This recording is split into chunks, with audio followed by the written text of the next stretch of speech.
मैं देश की सेवा में उनके इस महान बलिदान के लिए उन्हें नमन करता हूं, उन्हें कृतज्ञतापूर्वक श्रद्धांजलि देता हूं। दुख की इस कठिन घड़ी में हमारे इन शहीदों के परिजनों के प्रति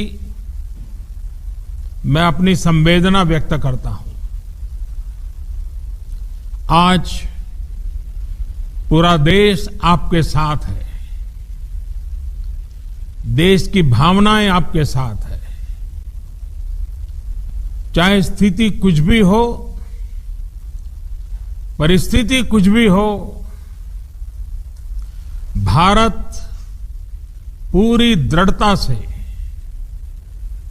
देश की एक एक इंच जमीन की, देश के स्वाभिमान की रक्षा करेगा। भारत सांस्कृतिक रूप से एक शांति प्रिय देश है। हमारा इतिहास शांति का रहा है। भारत का वैचारिक मंत्र ही रहा है, लोकाः समस्ताः सुखिनो भवन्तु। हमने हर युग में, पूरे संसार में शांति की, पूरी मानवता के कल्याण की कामना की है। हमने हमेशा से ही अपने पड़ोसियों के साथ एक कोऑपरेटिव और फ्रेंडली तरीके से मिलकर काम किया है। हमेशा उनके विकास और कल्याण की कामना की है। जहां कहीं हमारे मतभेद भी रहे हैं, हमने हमेशा ही ये प्रयास किया है कि मतभेद विवाद न बने, डिफरेंसेस डिस्प्यूट्स में न बदले। हम कभी किसी को भी उकसाते नहीं हैं, लेकिन हम अपने देश की अखंडता और संप्रभुता के साथ समझौता भी, जब भी समय आया है, हमने देश की अखंडता और संप्रभुता की रक्षा करने में अपनी शक्ति का प्रदर्शन किया है, अपनी क्षमताओं को साबित किया है। त्याग और तितिक्षा हमारे राष्ट्रीय चरित्र का हिस्सा है, लेकिन साथ ही विक्रम और वीरता भी उतना ही हमारे देश के चरित्र का हिस्सा है। मैं देश को भरोसा दिलाना चाहता हूं, हमारे जवानों का बलिदान व्यर्थ नहीं जाएगा। हमारे लिए भारत की अखंडता और संप्रभुता सर्वोच्च है, और इसकी रक्षा करने से हमें कोई भी रोक नहीं सकता।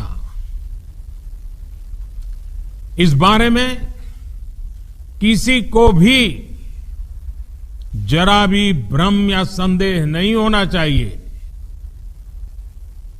भारत शांति चाहता है, लेकिन भारत उकसाने पर हर हाल में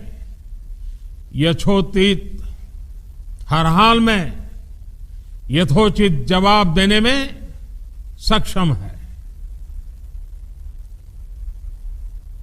और हमारे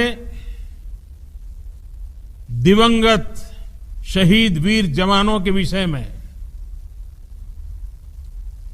देश को इस बात का गर्व होगा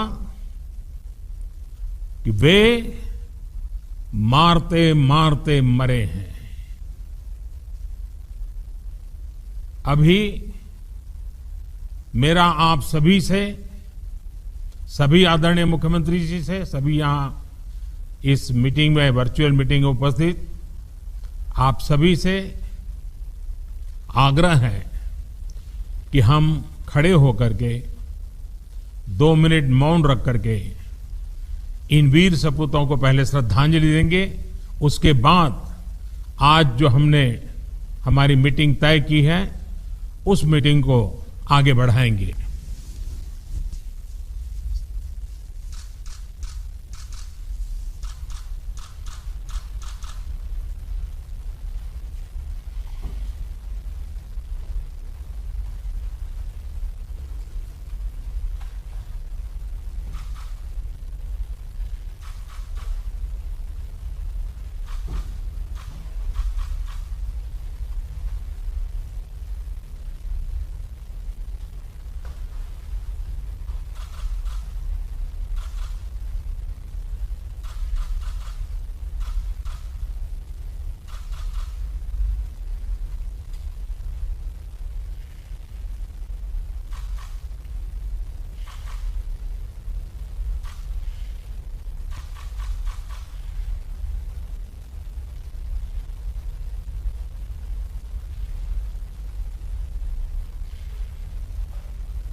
ओम शांति शांति शांति है।